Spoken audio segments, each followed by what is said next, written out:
caso ele ganhou uma dimensão que eu nunca vi nada parecido. Todas as outras notícias viraram secundárias. Assim. Quando eu tive contato com essa história do João Vitor, eu achei que essa era uma história que precisava de ser contada em profundidade. Não se contava a história dele, só se contava a história dos Nardoni.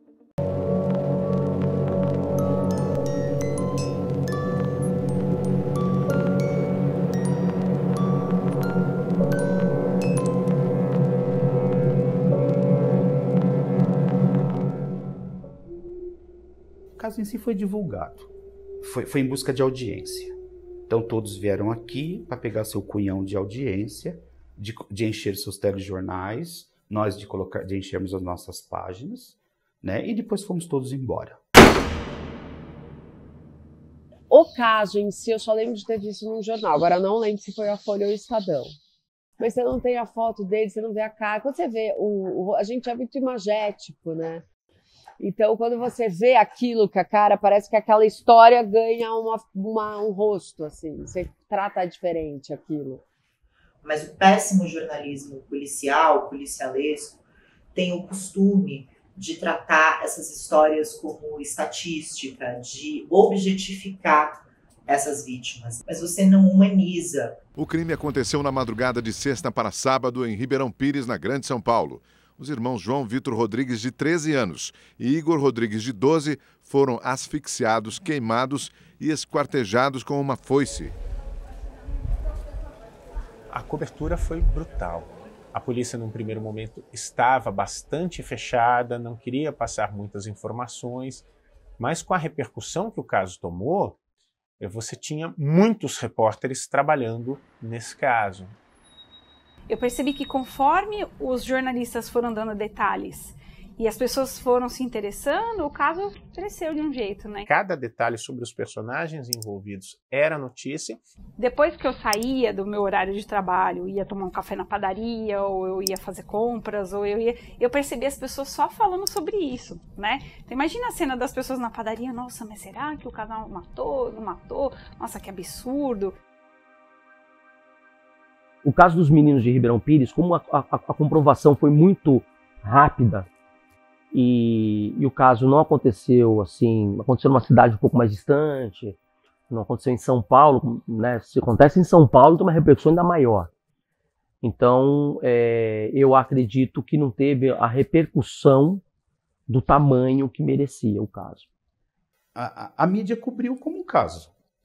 Né? E aí eu vou ser muito claro com vocês. Enquanto deu Ibope, ficou na mídia. A partir do momento que a audiência começou a cair, né, outros casos entraram e vida que segue. Né? É isso, até porque a imprensa ela não é parte do caso, ela é parte da cobertura. A mídia é um reflexo da sociedade. A gente não pode tratar a mídia como um organismo separado do que a gente é na totalidade. Como nós vivemos num país absolutamente violento, racista e classista, é evidente que a imprensa seja assim.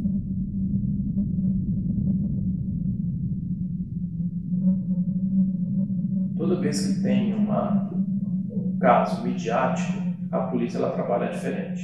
Então, a prisão, ela já é uma demonstração que a polícia agiu diferente, até por conta da repercussão. Foi um caso pesado de se cobrir, porque, né, a população muito em cima da mídia o tempo inteiro. Com todo esse volume de material sendo publicizado,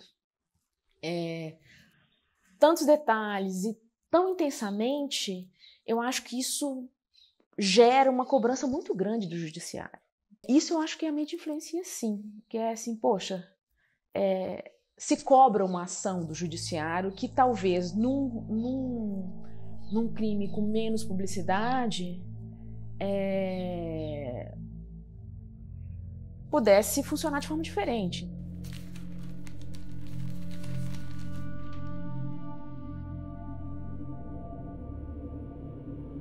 Faltava a devida importância que esses meninos mereciam. Imagina quantos João, Vitor e Igor não tem. mas tem um horror aí, né, nessa parte da história que torna tudo muito mais cruel. Estava provado e comprovado que ali havia indícios muito fortes de que algo muito grave, muito mais grave, poderia acontecer. Um dos delegados chamou atenção para o caso dos meninos, né? Que acho que há 2 dias atrás, ou algo do tipo, eles teriam ido à delegacia, levados por GCM, né? E que ali teria sido relatado que eles estavam sofrendo maus tratos, que eles tinham medo de morrer. Um pedreiro que trabalha na obra de um sobrado localizado nos fundos do prédio onde a menina Isabela Nardoni morreu, diz que o local foi arrombado. Estava tendo uma obra aos fundos do Londo, que era um sobradinho. À noite, naquele local, dormia um pedreiro de nome Gabriel. Nessa conversa, ele me disse que ele chegou aos fundos do Londo, nesse prédio em construção, esse predinho sobradinho em construção, e encontrou o portão dessa obra arrombada.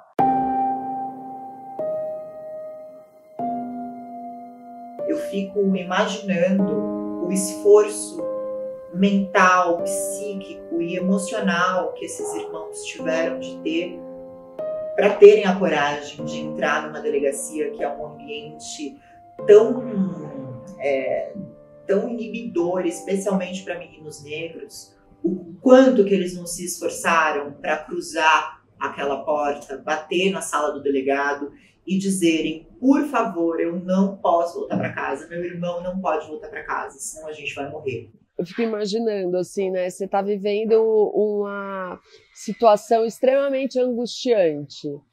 De repente, você consegue se livrar daquilo e achar uma pessoa que você pode pedir ajuda. Depois, durante a apuração da obra do meu livro, eu descobri quem foi que arrombou o portão, né? Havia sido policiais militares da rota.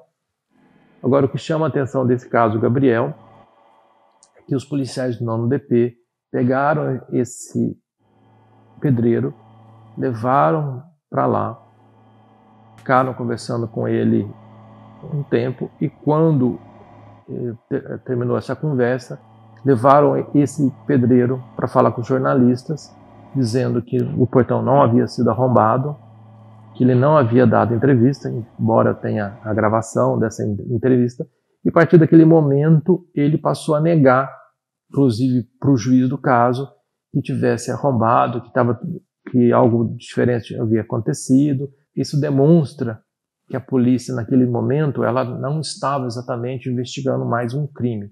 Na verdade, ela estava trabalhando para reforçar, isso depois da prisão do casal, para reforçar a culpa dos dois. O primeiro ponto que me chamou a atenção nessa história é a extrema vulnerabilidade a qual esses meninos tão jovens estavam expostos. Em segundo lugar, o quanto o Estado é ineficaz em proteger as crianças. Tem muitas informações que eram consideradas como verdade, baseadas na versão oficial, e eu sabia que isso não era verdade. Isso não aconteceu. Eu quis sempre contar histórias que eu achava que mereciam ser contadas, né? Histórias que possam promover mudanças. E a história do João Vitor e do Igor é um grande símbolo disso. É por isso que eu quis começar o meu livro-reportagem dizendo como eles nasceram, né? Como o João nasceu. Porque é isso, ele era um ser humano com potências, com vontades, com desejos, com sonhos.